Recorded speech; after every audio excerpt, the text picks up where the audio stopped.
starting with the big guns. Here's the official Kevin Gates album that I know some people have been waiting for. It's called Isla. I believe it's named someone.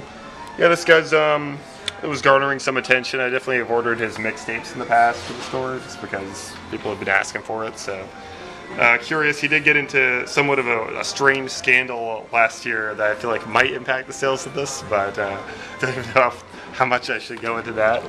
Here's a strange one. This is J. Cole, his last album, Forest Hills Drive Live, a live version of the album. This is not something that you see very often, a live hip-hop album. I don't even think he has a band or anything. I could be mistaken. But it's like a live take on his album.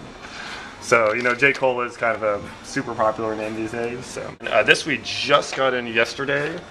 This is a new album from Luck and Lana, aka Lucky I Am of Living Legends.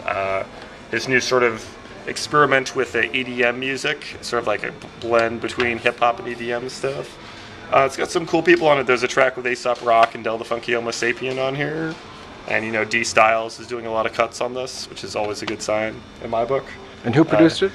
I think it's this guy Kill the Computer, and it's very definitely on some electronic dance music, kind of a feel, We got Soul Williams' new album. Just put out a new one. It's hard to kind of track his career. I feel like he fell off the map for a little bit there. I haven't seen him put out an album in years. Cool. It's the new K-Def release. K-Def, Total OG producer, Ultramagnetic MC's producer, LL Cool J, and Tragedy Gaddafi, amongst others. So this compiles 2 albums. We have both the records individually on LP. Oh, really? But we have the Unpredictable Gemini, which is a new instrumental album of his that sort of sounds like a dynamic blaxploitation soundtrack of sorts, or like a spy movie soundtrack. And that one's really cool.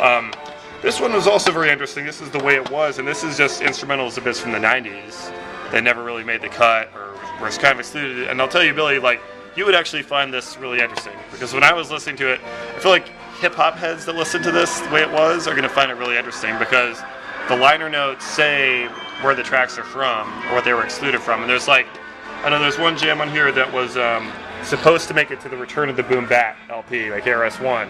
That's from 93. And you listen to it, and it sounds exactly like Cream off of 36 Chambers.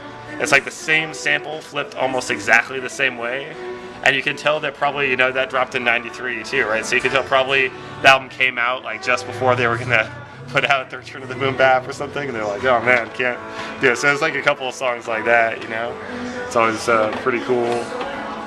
We got the new San Quinn album too here on some Bay Area hip-hop scenes. The Fillmore Lion. How Bay Area is that? He's been doing it for a long time now. San Francisco Pride, man. Yeah, he's been doing it for a while. And a lot of cameos, I imagine. Yeah, yes. Although not as many of the typical Bay Area cameos as you'd think. I don't recognize too many people in the back here.